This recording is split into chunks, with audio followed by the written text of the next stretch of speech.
Nggih. A'udzubillahi minasyaitonirrajim. Bismillahirrahmanirrahim. Recording in progress. Assalamualaikum warahmatullahi wabarakatuh. Waalaikumsalam warahmatullahi wabarakatuh. Alhamdulillah alladzi an'amana bi ni'matil imani wal islam. Alladzi nahmaduhu wa nasta'inuhu wa nastaghfiruh. Wa na'udzu billahi min syururi anfusina wa min sayyiati a'malina. May yahdillahu fala mudhillalah wa may yudlilhu fala hadiyalah. Amma ba'du.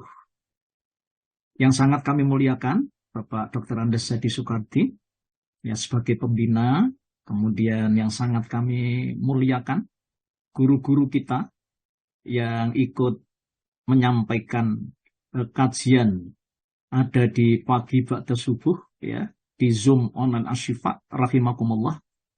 Kemudian yang sangat kami banggakan yang ngurus pengajian ini, semoga Allah menganugerahkan semuanya diparingi selalu dalam keadaan sehat walafiat, diparingi selamat semua. Kemudian yang dicintai Allah, yang disayang Allah, yakni bapak-bapak, ibu-ibu, jamaah ya, yang tetap teguh pendirian, bisa mengikuti atas izin Allah ya ba'da subuh ada di pengajian melalui Zoom online Asyifa rahimakumullah. Bapak Ibu, pada pagi hari ini saya ingin melanjutkan ini ya sirah nabawiyahnya. Dan Bapak Ibu, topik-topik ini itu saya sampaikan berurutan ya. Karena kalau Bapak Ibu bisa mengikuti secara berurutan, insya Allah itu Bapak Ibu akan tidak kena jeda sela kisahnya. Dan topik ini memang saya sampaikan kepada Bapak Ibu, itu topik yang memang itu hasil daripada penelitian ya. Jadi penelitian ada di referensi buku-buku.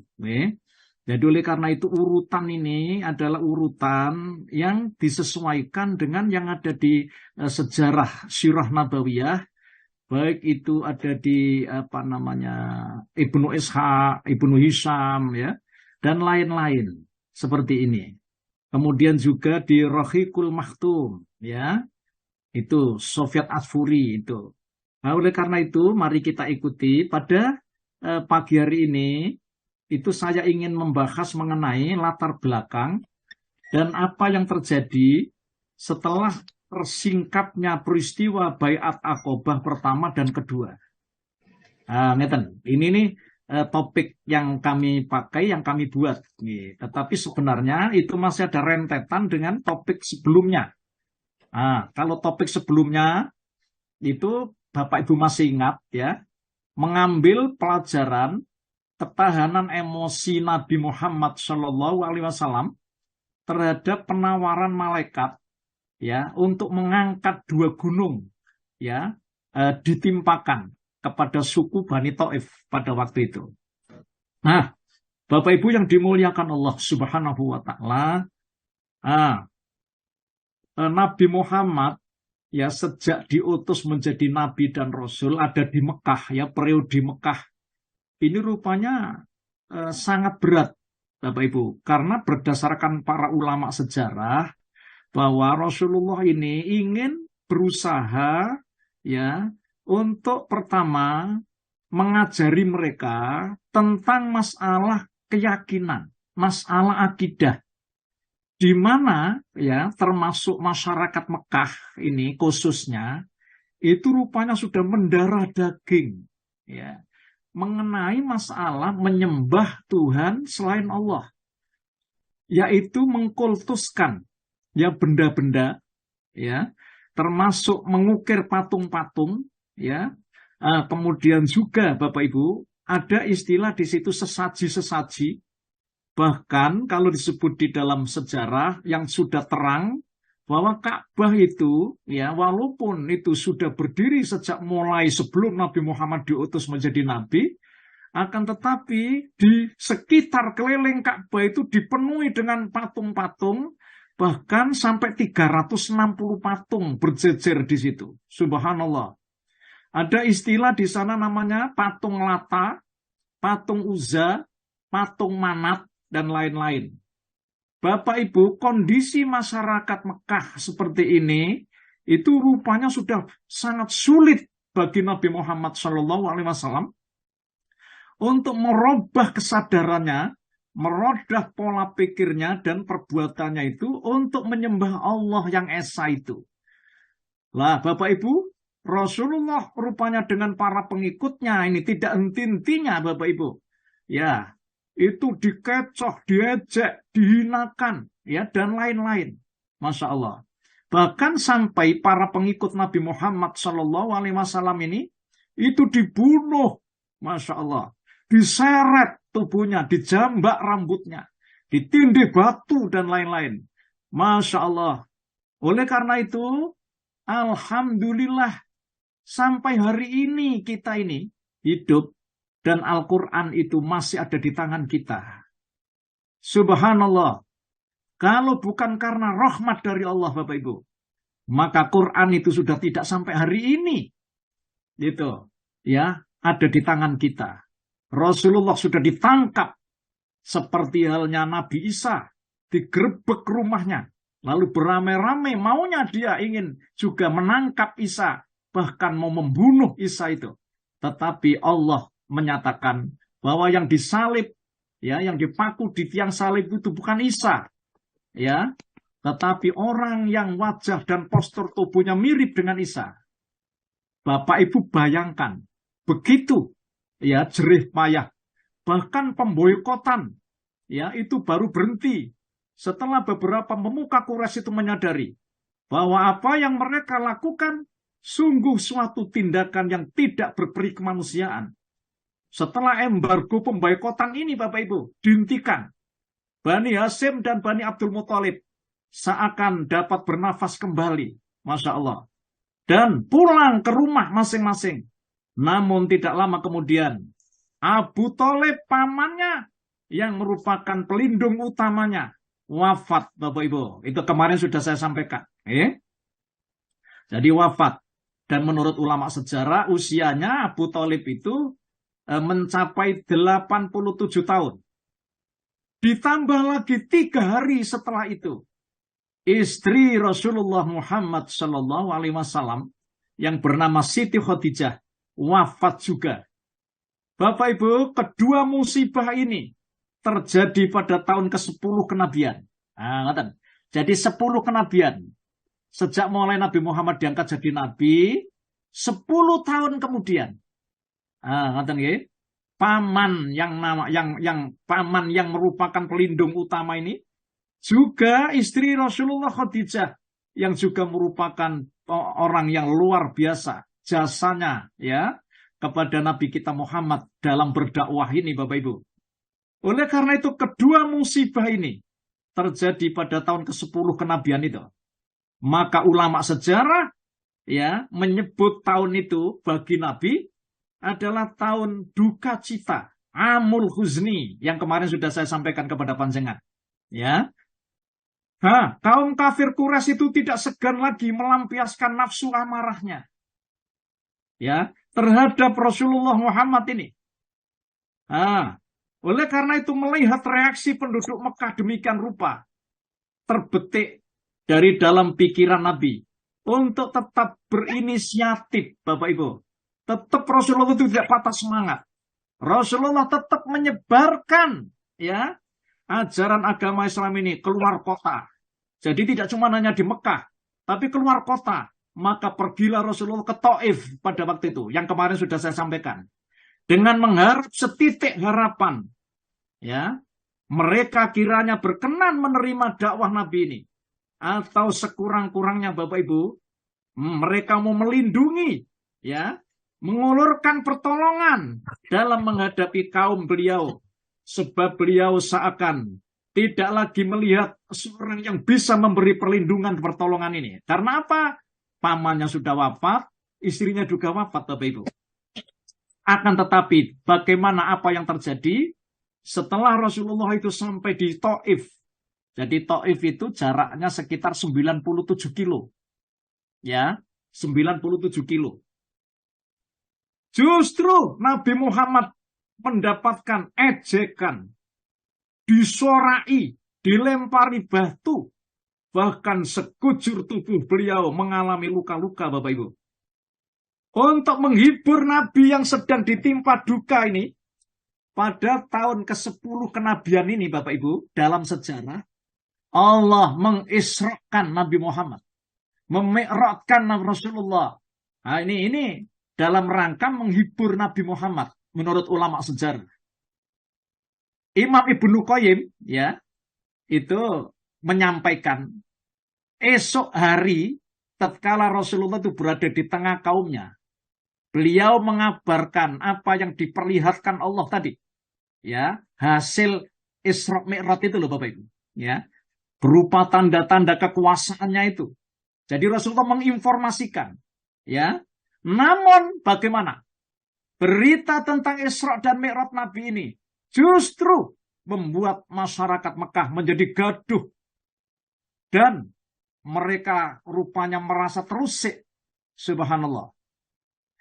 Bagi orang-orang kafir musyrik Mekah, peristiwa ini dijadikan sebagai alat justru malah untuk mengejek, untuk menghina Rasulullah. Dan dijadikan sebagai bahan propaganda untuk mendustakan Nabi Muhammad SAW. Masya Allah, ya. Jadi Rasulullah menyampaikan berita ini, justru Rasulullah dapat ejekan, penghinaan, ya. Bahkan itu dijadikan propaganda untuk mendustakan Rasulullah, Bapak Ibu. Mereka pun semakin menjadi-jadi dalam mendustakan Rasulullah.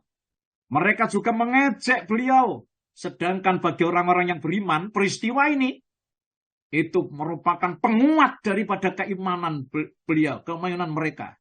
Sehingga mereka semakin kuat dan mantap keimanannya kepada Nabi Muhammad SAW dengan peristiwa Isra Mi'raj itu.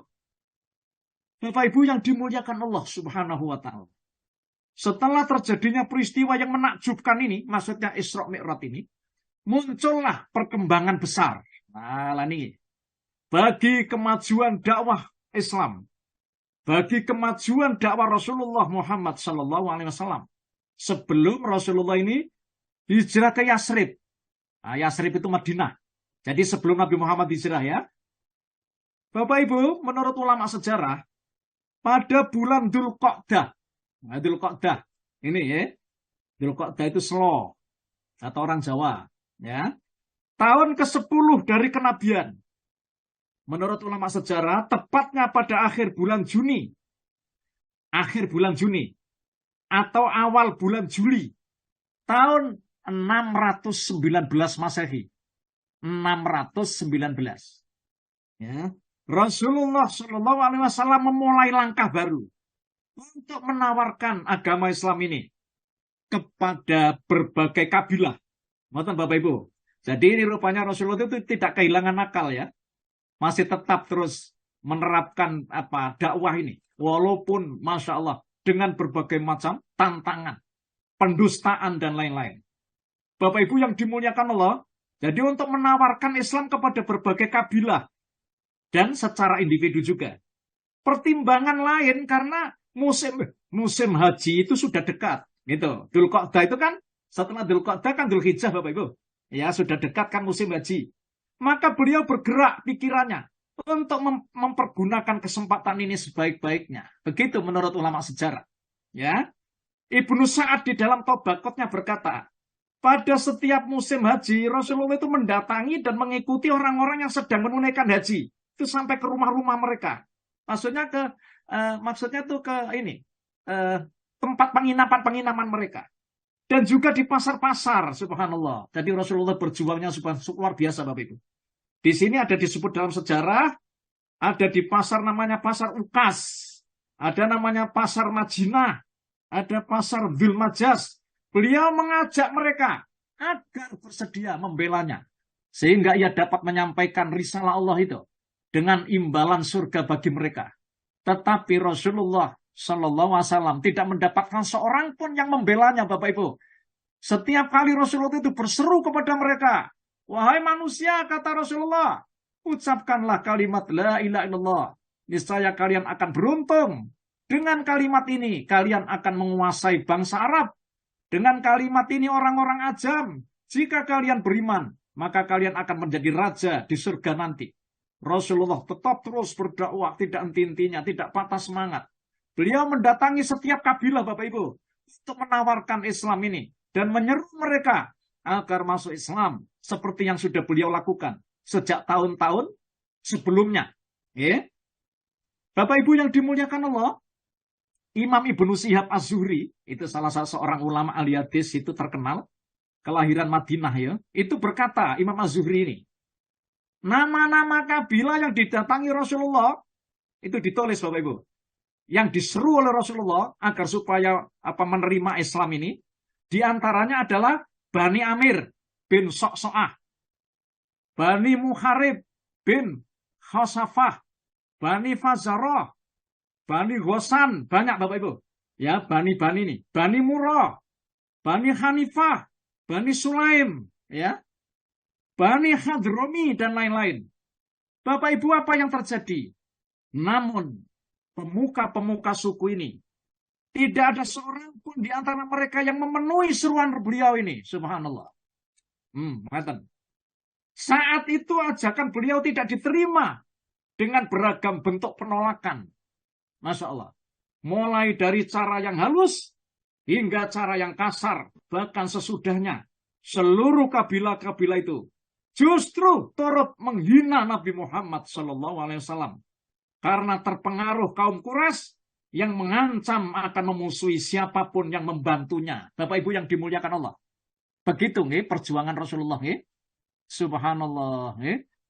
Namun semua itu tidak pernah sedikit pun menyurutkan semangat Rasulullah Muhammad SAW dan kelompok para pengikut dakwanya hingga saat tiba musim haji. Nah ini saat tiba musim haji Bapak Ibu. Tahun ke-11. Ini tahun ke-11 kenabian. Jadi Rasulullah ya tahun ke-11 ini bertepatan pada bulan Juli tahun 620 Masehi. Ada satu langkah bijaksana yang dilakukan Rasulullah dalam menghadapi tindakan penduduk Mekah yang selalu mendustakan ini. Yang selalu menghalang-halangi orang-orang yang mengikuti pada jalan Allah. Beliau tetap mendatangi kabilah-kabilah tanpa peduli akan penolakan yang disebabkan oleh fitnah Quraisy yang tersebar. Kali ini beliau mendatangi kabilah-kabilah itu pada malam hari, Bapak Ibu. Masya Allah. Ini pada malam hari juga. Ya Allah.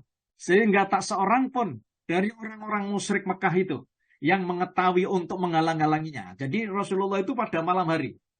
Bapak Ibu, pada musim haji tahun ke-11 ini, ya ini salah satu di antara tonggak sejarah dari kenabian, tepatnya pada suatu malam. Jadi tahun ke-11 ini.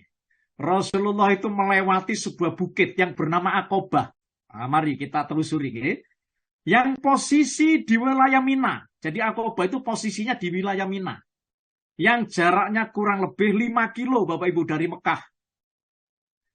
Atas izin Allah di tempat ini beliau mendengar beberapa orang yang sedang berbincang-bincang. Ini musim haji ini.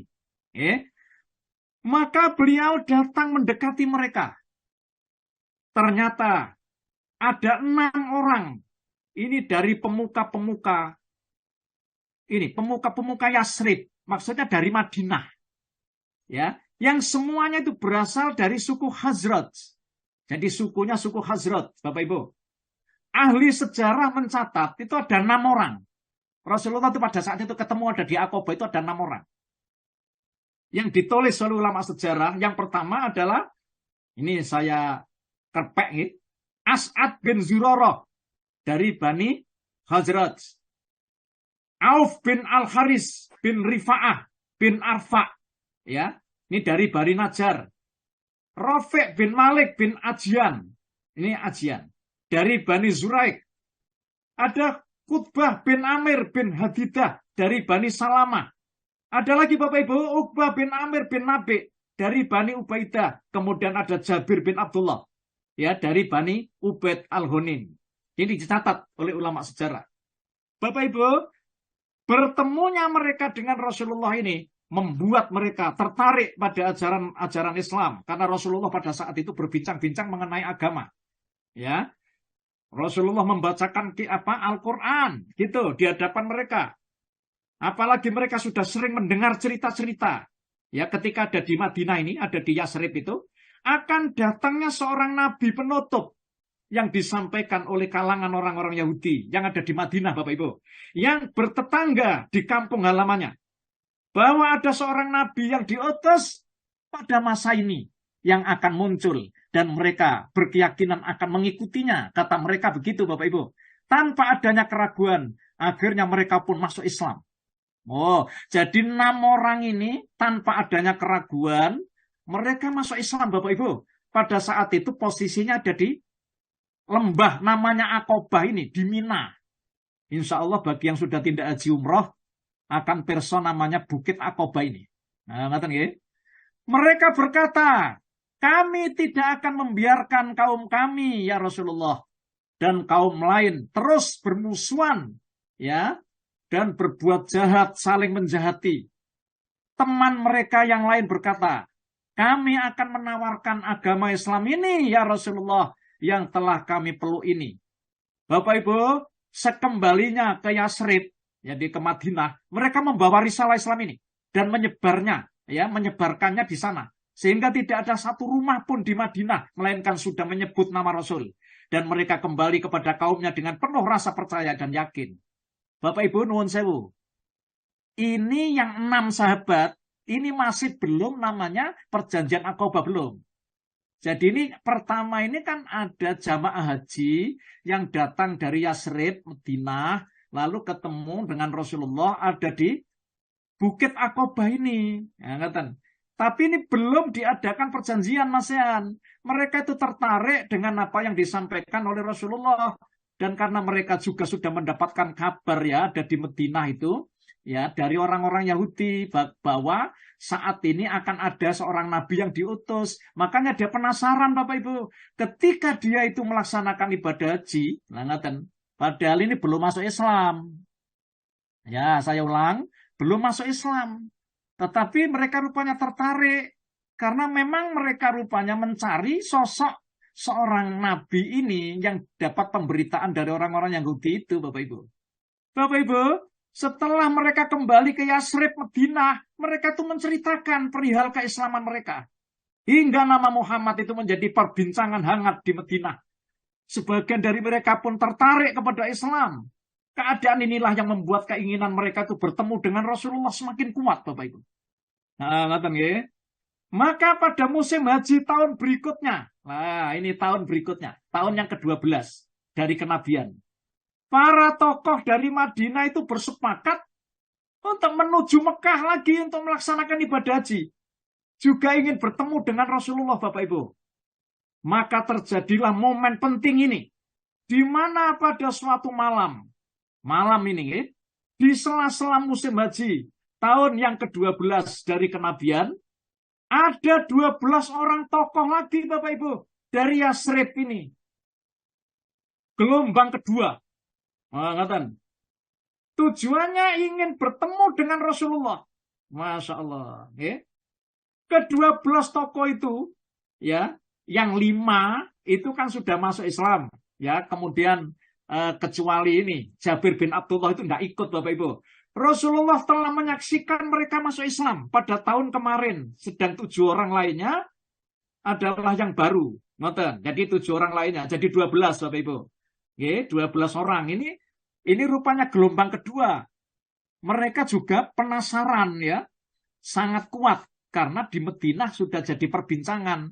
Karena masuknya 6 orang ini. Ya, masuk Islamnya 6 orang ini, Bapak Ibu. Oleh karena itu 12 orang ini, Bapak Ibu, disebut juga di dalam ulama sejarah itu ada namanya As'ad bin Zurarah, itu lagi Auf bin Al-Haris, ya, Rafiq bin Malik, Qutbah bin Amir, Uqbah bin Amir dan seterusnya. Nah, kemudian Bapak Ibu juga ditambah lagi ya, akhirnya kemudian jadi 12 orang. Bapak Ibu yang dimuliakan Allah, atas izin Allah, pertemuan ini juga diadakan di Bukit Aqobah. Ini takdirnya Allah ya. Untuk meneguhkan keislaman mereka melalui baiat. Oh, jadi ini hari ini tahun yang ke-12 inilah Bapak Ibu. Itu tahun pembaiatan. Nah, apa itu baiat? Baiat itu adalah ikrar, janji, ya, agar supaya Nabi itu membaiat.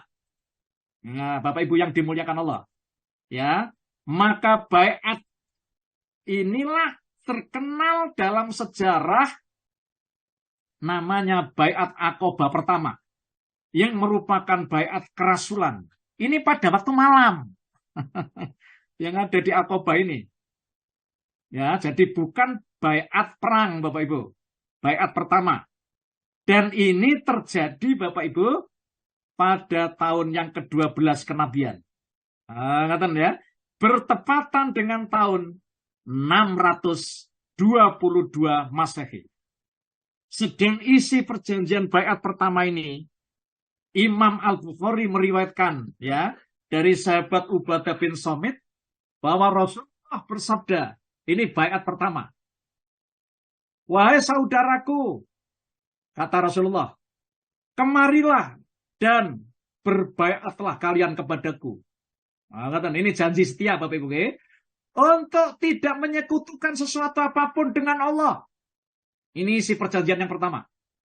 Nah, jadi jangan sampai kamu menyekutukan ya sesuatu apapun dengan Allah. Ini baiat pertama. Janganlah kamu mencuri, kata Rasulullah. Jangan kalian berzina. Janganlah kalian membunuh anak-anak kalian sendiri. Janganlah ya kalian berdusta ya dengan tangan dan kaki kalian. Ya, janganlah kalian mendurhakai dalam urusan yang baik. Barang siapa di antara kalian yang menepati janjinya ini, maka Allah akan memberikan anugerah pahala. Barang siapa yang melanggar perjanjian ini, lalu dia mendapatkan siksa di dunia, maka itu merupakan ampunan dosa baginya. Ini Rasulullah Bapak Ibu bersabda begitu. Dan barang siapa yang melanggar perjanjian ini, lalu Allah menutupinya, maka urusannya terserah kepada Allah. Jika dia menghendaki akan menyiksanya, dan dia menghendaki dia akan mengampuninya. Bapak Ibu, itulah isi perjanjian Aqobah pertama. Dan ini dilaksanakan secara rahasia Bapak Ibu.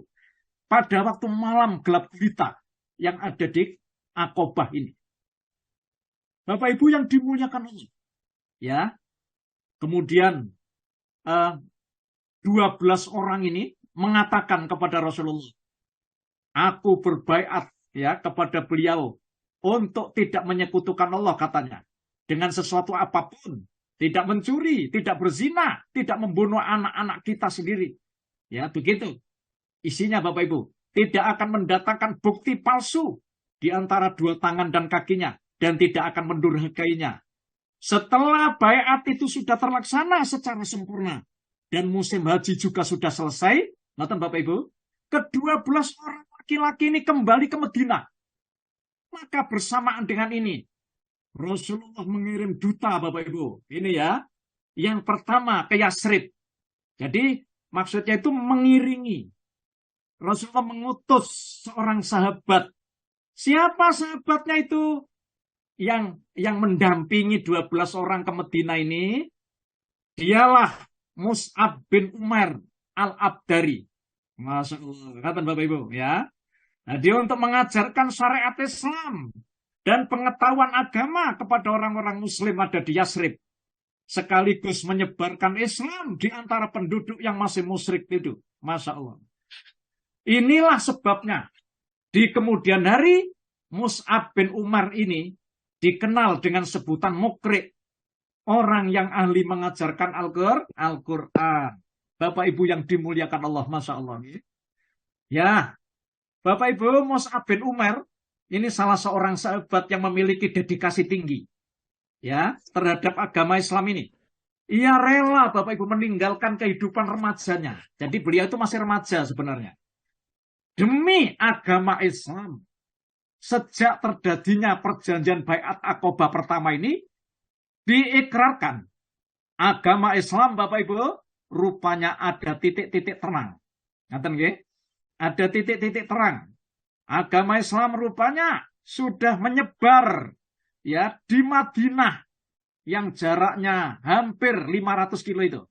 Jadi kalau menurut ulama geografi itu jaraknya 486 kilo. Ya, ngaten ya Mekah Madinah itu. Bapak Ibu yang dimuliakan Allah, ini juga salah satu di antaranya lantaran kaum Hajrat tadi yang menepati janji mereka dengan Rasulullah untuk mengajak keluarganya dan seluruh sanak saudaranya dan handai tolan mereka di Madinah untuk memeluk agama Islam. Bapak Ibu yang dimuliakan Allah, inilah peristiwa titik-titik terang Nabi kita Muhammad SAW untuk mempersiapkan dirinya menuju ke Madinah itu Bapak Ibu. Dan inilah dilatar belakangi oleh suatu peristiwa yang bersejarah yang namanya Baiat Aqobah pertama. Bapak Ibu yang dimuliakan Allah, pada musim haji tahun ke-11 atau ke-13 kenabian, 13 ini, bertepatan dengan tahun 600 ya 22 akhir, itu mau mendekati 623 Masehi. Mus'ab bin Umair kembali Bapak Ibu bersama lebih dari 73 muslim penduduk Yasrib. Jadi mulai berkembang ya. 73 muslimin penduduk Yasrib. Kemudian juga diikuti oleh 2 orang perempuan yang bernama Nasibah binti Ka'ab dan Ummu Amarah ya, dari Bani Mazin dan Bani Najjar melaksanakan ibadah haji. Wah, ini tahun berikutnya ya. Mereka datang juga bersama rombongan haji dari kaumnya yang masih musyrik. Jadi yang musyrik-musyrik itu juga ikut bersama lagi Bapak Ibu. Jumlahnya 73 ya, orang-orang yang sudah masuk Islam mau menuju ke Mekah untuk melaksanakan ibadah haji. Juga mereka dapat pengkhabaran dengan diutusnya seorang nabi yang namanya Rasulullah Muhammad SAW ini. Dan mereka rupanya sangat kuat Bapak Ibu untuk bertemu lagi dengan Nabi kita Muhammad SAW. Dan ini adalah bertepatan dengan tahun ke-13 kenabian. Ya, bertepatan dengan 623 ini. Ya. Mereka masuk Mekah Bapak Ibu dengan cara menyusup di tengah-tengah rombongan kaum musyrik Madinah. Jadi kan berbondong-bondong juga, walaupun musyrik itu ya tidak haji gitu. Dan memang itu sudah membudaya di situ. Ya, mereka menjalin hubungan secara sembunyi-sembunyi Bapak Ibu dan rahasia dengan Rasulullah yang akhirnya menghasilkan kesepakatan antara kedua belah pihak untuk bertemu dan berkumpul di sebuah bukit di Aqobah. Ini takdirnya Allah ya. Jadi kok Aqobah ngoten? Kok tidak lainnya tempat kan ngoten. Padahal jaraknya jauh ya dari Mekah itu lebih kurang 5 kilo tadi Bapak Ibu. Jadi nanti insya Allah yang tidak haji, yang tidak umroh, coba Aqobah itu di mana? Kan ngoten ya. Jadi nanti panjenengan bisa membayangkan. Itu kalau di klik gitu Bapak Ibu, panjenengan akan tampak itu namanya Aqobah ya. Pada tengah malam yang gelap. Masya Allah. Di hari tasyrik mereka masing-masing berjalan mengendap-endap dengan langkah berhati-hati. Secara sembunyi-sembunyi mereka menuju ke lembah yang dijanjikan, yaitu di Aqobah. Hingga akhirnya mereka semua berhasil Bapak Ibu bertemu dan berkumpul di Bukit Aqobah ini. Sebuah lembah di mana tahun sebelumnya di tempat ini juga terjadi suatu peristiwa yang bersejarah tadi Bapak Ibu di Baiat Aqobah pertama ya. Karena itu Rasulullah didampingi paman beliau Bapak Ibu untuk yang kedua ini. Al-Abbas bin Abdul Muthalib. Jadi Abbas bin Abdul Muthalib itu saat itu belum masuk Islam Bapak Ibu. Tetapi ia ingin menyertai beliau. Dan beliau pun percaya kepadanya. Maka bertemulah mereka dengan Rasulullah di bukit itu. Para ahli sejarah mencatat peristiwa yang monumental ini dengan sebutan Baiat Aqobah II. Peristiwa ini diceritakan oleh Imam Al-Bukhari dari sahabat Ka'ab bin Malik Al-Ansori, Bapak Ibu. Rasulullah bersabda, aku baiat kalian untuk membelaku, kata Rasulullah. Sebagaimana kalian membela istri-istri kalian dan anak-anak kalian. Demikian Rasulullah bersabda. Kemudian salah seorang sahabat yang bernama Al-Bara' bin Ma'rur, yang mewakili seluruh sahabat yang datang pada waktu itu, berjabat tangan ya dengan Rasulullah. Seraya ia berucap. Jadi Al-Bara' bin Ma'rur ini ngomong, benar, demi Allah yang mengutusmu sebagai nabi dengan membawa kebenaran, kami berjanji akan membela dan melindungimu, wahai Rasulullah, sebagaimana kami membela dan melindungi diri kami sendiri dan istri-istri kami. Oleh karena itu ya Rasulullah, baiatlah kami, wahai Rasulullah. Demi Allah, kami adalah orang yang mahir dalam berperang dan mahir dalam mengepung musuh secara turun-temurun. Bapak Ibu, ini ucapan Al-Bara' bin Ma'rur ya, yang datang dari Yasrib, Madinah tadi. Dan beliau sebagai ketua rombongan masuk menyelinap pada waktu malam buta ada di Aqabah. Maka baiat inilah Bapak Ibu terkenal dengan baiat yang kedua, baiat Aqabah. Ada seorang sahabat yang bernama Abul Haisam bin Astayhan. Itu menyela ya perkataan Al-Bara' tadi Bapak Ibu, yang masih sedang berbicara dengan Rasulullah tadi, dengan berkata, wahai Rasulullah, sesungguhnya antara kami dan orang-orang selain kami, maksudnya orang-orang Yahudi, ada hubungan persahabatan ya Rasulullah. Jika kami memutuskan hubungan itu dengan mereka, apakah ada jaminan jika Allah sudah memenangkan engkau, kemudian engkau pergi meninggalkan kami ya Rasulullah? Beliau tersenyum, lalu bersabda, darah dengan darah, kebinasaan dengan kebinasaan. Aku adalah bagian dari kalian semua, dan kalian bagian dariku. Aku memerangi siapapun yang memerangi kalian, dan aku juga berdamai dengan siapapun yang berdamai dengan kalian. Begitu Bapak Ibu. Begitulah mereka berbaiat. Bila pada baiat pertama tahun yang lalu, sekelompok orang-orang Madinah berjanji untuk tidak menyekutukan Allah, gitu ya, tidak mencuri, tidak berzina, tidak membunuh anak-anak mereka, dan tidak berdusta. Maka baiat kedua ini, mereka berjanji setia untuk membela dan melindungi Rasulullah Shallallahu Alaihi Wasallam. Tampak bahwa selama 1 tahun di Madinah itu, dengan izin Allah, Mus'ab bin Umar telah berhasil mengajak penduduk kota tersebut untuk mengenal Tuhannya dengan sangat baik.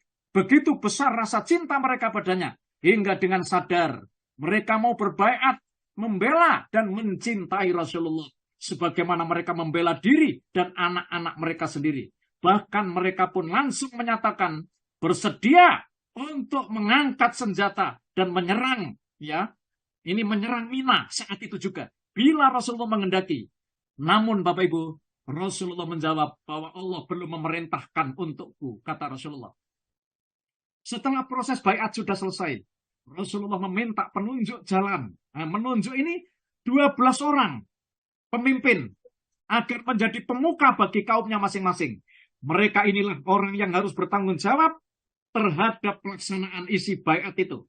Untuk itu beliau bersabda, tunjuklah 12 orang di antara kalian untuk menjadi pemimpin bagi kaumnya dan bertanggung jawab terhadap mereka. Bapak Ibu yang dimuliakan Allah. Seketika itu pula mereka menunjuk 12 orang itu, Bapak Ibu. 9 orang dari suku Hajrat dan 3 orang dari suku Aus. Ini dicatat oleh ulama sejarah. Ya, 12 orang itu yang pertama Abu Umamah, As'ad bin Durarah, Sa'ad bin Abi Rabi' bin Amr. Ini yang ketiga Abdullah bin Rawahah bin Sa'labah. Yang keempat Rafiq bin Malik bin Al-Jian. Ya, yang kelima Al-Bara' bin Ma'rur bin Sahar. Yang keenam Abdullah bin Amr bin Haram. Yang ketujuh Ubadah bin As-Samit bin Qais. 8 Sa'ad bin Ubadah bin Dulaim. 9 Al-Mundir bin Amr bin Kunais. Sedang yang suku Aus, yang ke-10 Usaid bin Hudair bin Samak. 11 Sa'ad bin Khaisamah bin Al-Haris. Yang ke-12 Rifa'ah bin Abdul Mundir bin Subair. Bapak Ibu, Bagaimana reaksinya orang kafir Quraisy? Ya. Terjadilah peristiwa yang monumental dalam sejarah ini, yaitu perjanjian Aqabah kedua ini. Keesokan harinya, beberapa orang Quraisy mendatangi kemah-kemah mereka, Bapak Ibu. Masya Allah. Dengan penuh kemarahan, Masya Allah. Kaum Quraisy merasa geram, terusik. Karena mereka mendengar orang-orang Yasrib Hajrat itu telah berbaiat kepada Muhammad, katanya. Dan berniat membawa Muhammad pergi meninggalkan Mekah, Bapak Ibu. Mereka orang-orang kafir merasa terguncang, gundah, dan gelisah setelah mendengar apa yang terjadi malam itu. Mereka menyadari sepenuhnya akibat lebih jauh dari peristiwa pembaiatan tersebut bagi diri dan harta mereka dan keluarganya.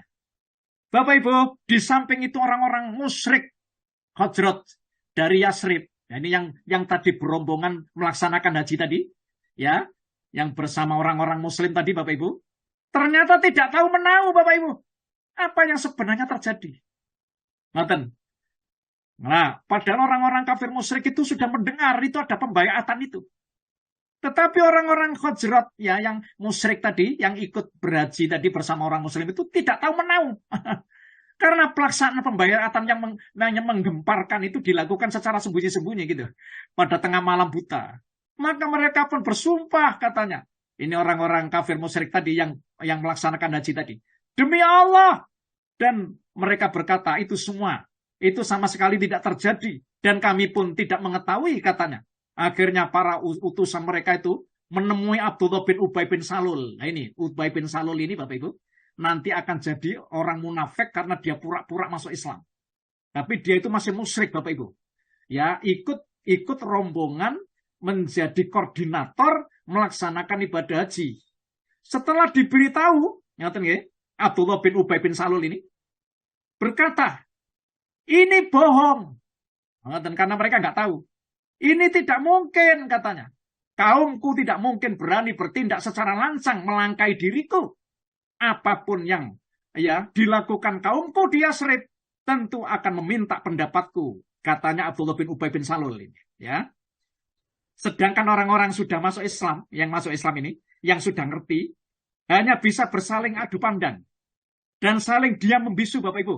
Tak seorang pun di antara mereka itu yang berkata sepatah kata pun untuk menyanggah atau mengiyakan. Bahkan ya para pemuka utusan Quraisy itu hanya percaya saja apa yang dikatakan pemuka Yasrib yang musyrik itu. Lalu utusan Quraisy ini Mekah itu kembali pulang, Bapak Ibu, dengan tangan hampa. Karena dia tanya-tanya ternyata memang diyakinkan oleh rombongan orang-orang yang ikut berjamaah haji ini dari Madinah tadi. Namun mereka kembali dengan membawa tanda tanya besar antara percaya dan tidak percaya terhadap berita ini, Bapak Ibu. Oleh karena itu mereka tetap terus mencari-cari dan menyelidiki hingga merasa yakin bahwa kabar pembaiatan itu memang benar-benar terjadi dan telah dilaksanakan. Namun tersingkapnya berita ini, nah ini pada tema ini, ya, tersingkapnya berita ini terjadi setelah rombongan Haji Yasrib Hajrat itu telah meninggalkan lokasi dan berangsur-angsur sudah pulang ke negerinya masing-masing. Akhirnya kafir Quraisy itu bergegas, Bapak Ibu, mengejar dan mencari orang-orang Yasrib Hajrat yang masih dalam perjalanan. Masya Allah. Mereka berhasil menangkap, Bapak Ibu, 2 di antara orang Yasrib Hajrat. Namun salah satunya berhasil melarikan diri. Hingga tinggal seorang yang berhasil ditangkap. Ya, lah, seorang yang berhasil ditangkap inilah namanya Sa'ad bin Ubadah. Mereka langsung memegang Sa'ad ini, Bapak Ibu, mengikat tangan dan lehernya dengan tali kekang, lalu menyeret dan memukuli tubuhnya, serta menarik-narik rambutnya hingga masuk Mekah. Subhanallah. Namun ia beruntung, ya, tak lama kemudian datanglah orang yang namanya Al-Mut'im bin Adi dan Haris bin Harb bin Umayyah, ya, untuk membebaskan Sa'ad bin Ubadah ini. Ya, kenapa? Karena 2 orang ini pernah, ya, maksudnya pernah ditolong oleh Sa'ad bin Ubadah ini terhadap, ya, pada saat dia itu dagang, ya, melalui Madinah. Ketika orang-orang Ansor bertanya tentang nasib Sa'ad ini, karena Sa'ad ini kan ditangkap, Bapak Ibu, ditangkap, yang tanya-tanya ini orang-orang Ansor ini yang maksudnya yang sudah pulang gitu, yang ke Madinah itu. Akhirnya kemudian Sa'ad ini karena dapat perlindungan haknya itu, Bapak Ibu. Akhirnya dibebaskan. Saat muncul dan mereka bersepakat untuk menyusulnya, tiba-tiba dia muncul di hadapan mereka. Akhirnya mereka semua tiba di Madinah dengan selamat. Masya Allah, Alhamdulillah. Begitulah kisah Baiat Aqobah kedua yang juga dikenal dengan istilah Baiat Aqobah Kubro, Bapak Ibu. Baiat inilah berjalan mulus dengan mencerminkan rasa cinta, dengan mencerminkan rasa cinta dan loyalitas, tolong menolong sesama orang-orang mukmin, kepercayaan, keberanian, dan keteguhan dalam meniti jalan menuju jalan tersebarnya agama Islam. Masya Allah. Namun di lain pihak, dengan tersingkapnya berita tersebut, orang-orang kafir Quraisy makin gencar, Bapak Ibu, meningkatkan penyiksaan dan tekanan mereka terhadap kaum muslim Mekah. Penyiksaan demi penyiksaan, cemoohan, cacian, dan hinaan terjadi setiap hari. Akibatnya banyak di antara pemeluk Islam itu, generasi awal ini, yang ini akhirnya terpaksa menyembunyikan keislaman mereka, Bapak Ibu. Jadi mereka semakin menjadi-jadi. Dapat dibayangkan, Bapak Ibu, betapa sulitnya dakwah Islam berkembang di Mekah ini. Kan katanya, bila ada tahap dakwah berkembang di Mekah ini, Bapak Ibu, secara diam-diam, pada saat tahapan diam-diam, itu berlangsung 3 tahun. Pengikut Islam terhitung hanya sekitar 40 orang saja. Maka 9 tahun berikutnya, setelah dakwah secara terang-terangan, pengikut Islam hanya mencapai 70 orang saja. Berarti selama 9 tahun, upaya mati-matian Rasulullah bersama para sahabatnya yang berdakwah itu hanya bertambah 30 orang saja. Akhirnya karena tidak tahan terhadap perlakuan orang Quraisy, para sahabat pun mulai mengeluh, Bapak Ibu, memohon kepada Rasulullah agar diperbolehkan berhijrah kemana saja. Yang penting tidak di kota Mekah yang suasananya sama sekali tidak mendukung mereka untuk menjalankan ajaran Islam dengan baik itu. Keluhan kaum muslimin ini akhirnya dijawab. Tidak lama kemudian Allah menurunkan ayat Al-Quran. Monggo, ini Pak Jiandi. Allah menurunkan ayat Quran yang memerintahkan agar umat Islam yang hanya berjumlah sedikit itu untuk segera berhijrah. Pak Jiandi? Iya Pak Ustadz. Oke, saya bacakan Pak. Siap. Nah, jadi keluhan para sahabat itu terjawab Pak Ji. Masya Allah. Dan itu dijawab oleh Allah Subhanahu wa Ta'ala. Panjenengan buka surat 2. Surat yang ketiga Pak Ji. Surat ketiga. Al-Imran. Al-Imran Pak Ji. Ayat 195. Nah, saya bacakan ya. A'udzubillahi minasyaitonirrajim.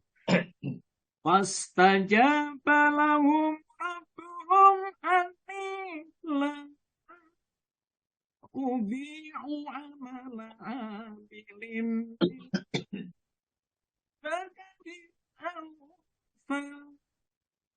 min kadir ba'dukum والذين هاجروا أخرجوا من ديارهم وأوذوا في سبيلي وقاتلوا وقتلوا لأكفرن عنهم سيئاتهم ولأدخلنهم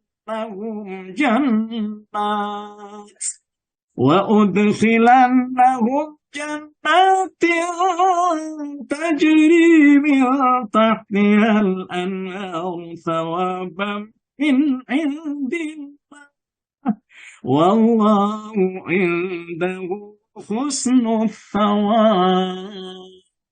Bismillahirrahmanirrahim.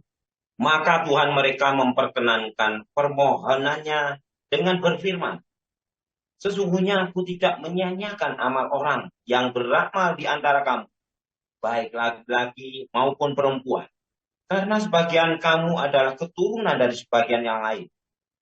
Maka orang yang berhijrah, yang diusir dari kampung halamannya, yang disakiti pada jalan, yang berperang dan yang terbunuh. Pasti akan aku hapus kesalahannya mereka, dan pasti aku masukkan mereka ke dalam surga-surga yang mengalir di bawahnya sungai-sungai sebagai pahala dari Allah.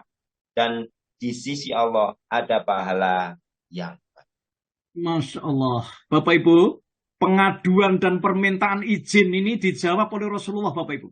Karena mereka sudah tidak kuat lagi ya, untuk mengamalkan ajaran Islam di Mekah ini. Masya Allah, ya. Akhirnya mengeluh kepada Nabi Muhammad SAW. Dalam keadaan pengeluhan inilah lalu kemudian Allah menjawab, Bapak Ibu, dengan ayat yang saya tadi bacakan, yang dibaca ya sama apa Jandi tadi. Pengaduan dan permintaan izin ini dijawab oleh Rasulullah. Rasulullah lalu kemudian menyatakan, sesungguhnya Rasulullah bersabda di dalam riwayat Imam Muslim, aku pun telah diberitahu bahwa tempat hijrah kalian adalah Yasrib, kata Rasulullah. Barang siapa yang ingin keluar dari Mekah ini, maka hendaklah keluar ke Yasrib saja.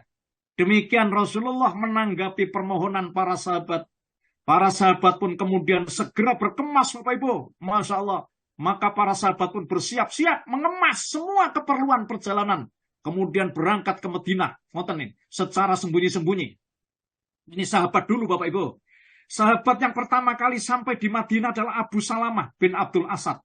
Kemudian Amir bin Rob'ah bersama istrinya, ya Laila binti Abi Hasamah. Dialah yang wanita pertama kali datang ke Madinah dengan menggunakan kendaraan sekedup. Setelah itu para sahabat Rasulullah datang secara bergelombang, Bapak Ibu. Mereka pun dan menginap di rumah-rumah kaum Ansar. Mereka disambut dan mendapat tempat ya, dan perlindungan. Mereka sangat gembira menyambutnya. Subhanallah. Tidak ada seorang pun dari sahabat Rasulullah yang berani berhijrah secara terang-terangan pada saat itu, Bapak Ibu. Kecuali Umar bin Khattab. Dalam hal ini Ali bin Abi Thalib itu meriwayatkan bahwa ketika Umar radhiyallahu anhu hendak berhijrah, ia membawa pedang yang terhunus, busur, anak panah, dan tongkat yang ada di tangannya menuju Ka'bah. Masya Allah. Kemudian sambil disaksikan oleh tokoh-tokoh Quraisy, Umar melakukan tawaf dulu. Nah, tawaf, Bu, Bapak Ibu, 7 kali ya dengan tenang. Dengan membawa pedang, dengan membawa busur anak panah yang mau dilepas ini, dengan membawa tongkat, Bapak Ibu, Umar ini, Masya Allah. Ya, setelah dia tawaf, Bapak Ibu, dia sempat sholat di makam Ibrahim, Bapak Ibu. Ya, kemudian berdiri seraya berkata dengan suara yang keras, Umar ini, semoga celakalah wajah-wajah yang menyaksikan ini. Wajah-wajah inilah yang akan dikalahkan Allah. Barang siapa ingin ibunya kehilangan anaknya, atau istrinya menjadi janda, atau anaknya menjadi yatim piatu, hendaklah yang menghadangku di balik lembah ini. Selanjutnya Ali bin Abi Thalib melanjutkan ceritanya. Tidak seorang pun berani mengikuti Umar, Bapak Ibu, kecuali beberapa kaum yang lemah, yang telah diberitahu oleh Umar itu sendiri. Kemudian Umar berjalan dengan aman, Masya Allah. Demikian ya, secara berangsur-angsur kaum muslim melakukan hijrah ke Madinah. Sehingga tidak ada yang tertinggal, Bapak Ibu, di Mekah, kecuali Rasulullah, Abu Bakar, Ali bin Abi Thalib. Bagaimana sepak terjang 3 orang ini ketika belum hijrah dan masih posisinya masih ada di Mekah. Ikutilah kisah berikutnya. Bagaimana jerih payah Nabi Muhammad ketika mau melaksanakan hijrah ke Madinah ini. Subhanallah. Mudah-mudahan kisah ini menginspirasi kita sebagai orang Muslim yang tetap teguh pendirian dalam rangka ingin menjalankan ajaran agama kita Islam ini. Aku qouli hadza wa astaghfirullah li wa lakum. Saya serahkan kepada Pak Haji Alwi. Dipersilakan Pak Haji.